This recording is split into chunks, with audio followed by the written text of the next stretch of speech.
Toyota claims that this car can clock a top speed of up to 165 kilometers per hour. And all I can tell you is that if you cross 120 kilometers per hour, you'll just be testing God. You know, when God has been doing a lot for you, and for some weird reason, you just feel the need to push your luck just to see what's going to happen.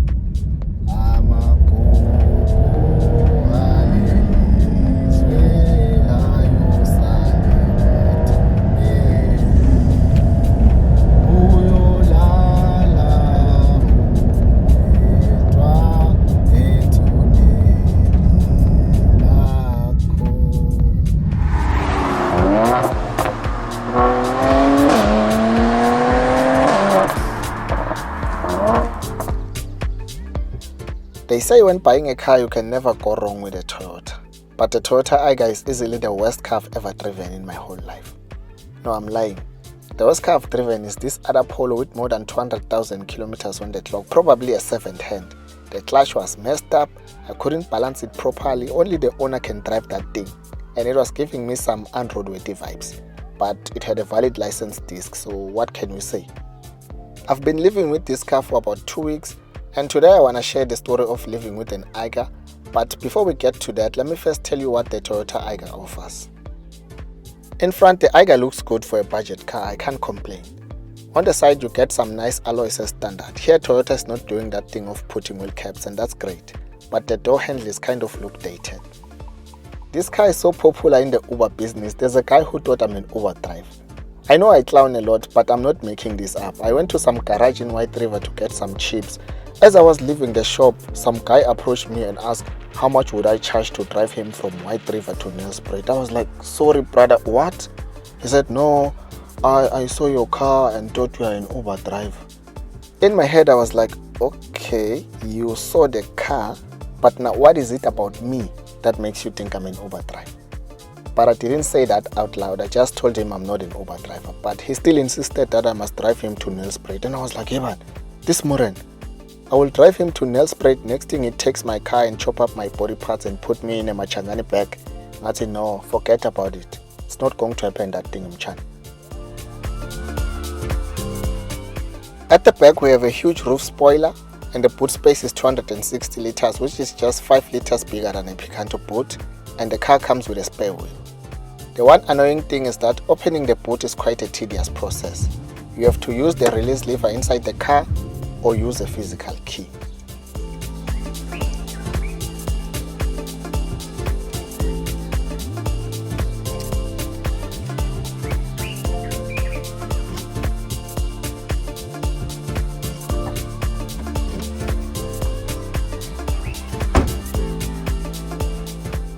Inside, you can either get the Agya with a radio or without a radio. All the models get a push start button, but the steering wheel is not multifunctional. The radio is a nightmare to operate because it comes with touch sensitive keys instead of red buttons, but at least there's a remote. The audio system is terrible. It's easily the worst audio system I've ever come across in a car. Here's how it sounds.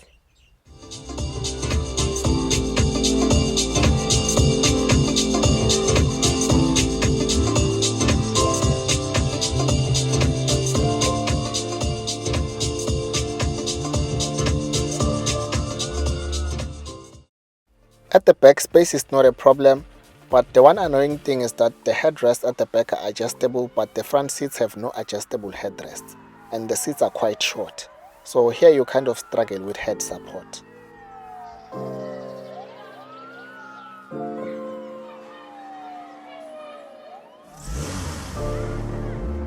This car has a 1-liter 3-cylinder engine with a power output of only 49 kilowatts and 89 newton meters of torque.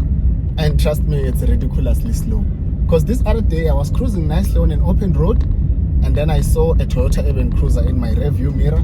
So I put the gas pedal on the floor. The Urban Cruiser kept on coming. I did a change down, back to 4, pedal on the floor.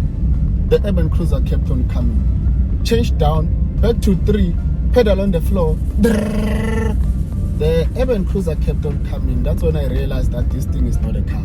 It's just a wheelbarrow with 4 wheels and an engine. So I just humbled myself and moved over to the yellow line. With a Swift, I don't open for anyone. I'm an few.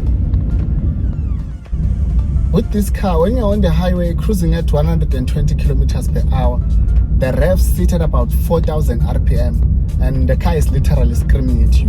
So if you do a lot of highway driving, you are going to suffer.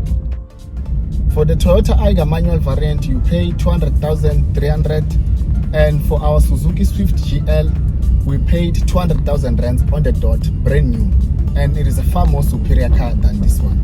Yes, they are not direct rivals, but in terms of pricing, we can put them in the same category. And a Swift is far more superior because it comes with a 1.2 liter 4-cylinder engine with a power output of 61 kilowatts and 130 newton meters of torque, and it moves. Toyota claims that the average fuel consumption is 4.8 liters per 100 kilometers, and today I'm sitting at 20.5 kilometers per liter, which is roughly 4.9 liters per 100 kilometers, but that's because today I was mooring this poor car. With normal driving, I get up to 21.1 kilometers per liter, and that's approximately 4.7 liters per 100 kilometers. So the key selling point for this car is the fuel efficiency. That's why, according to me, this car is only good for business, but for personal use, it's a no. In one of my videos, I once said the cheapest car is not always the best car to buy, and the Agya is a perfect example. Yes, it is relatively affordable and all that, but at 200,000 rands brand new, it's not worth it. With that money, you can get a decent pre-owned Polo Vivo, previous generation Starlet, Kia Rio, and other B-segment hatchbacks. If you are Thomas and you go ahead and buy the Agya for 200,000 rands and finance it for 5 years with no deposit and no balloon payment at an interest rate of 9.75%, your installment will be around 4,200. Add 1,200 for insurance and your monthly cost jumps to 5,400. This car has a 33-liter fuel tank, but generally you don't refill when your tank is empty. So to fill up this car, I've been paying around 600. But then I was refilling while I was still left with 1 bar. From here, you can work out how much fuel you will use per month and do the math yourself. This car is best for use as a company car or business in general. But for personal use, buying an Agya is just a bad idea. Thank you for watching. Don't forget to like, share and subscribe to the channel for more car content in a Mzansi context.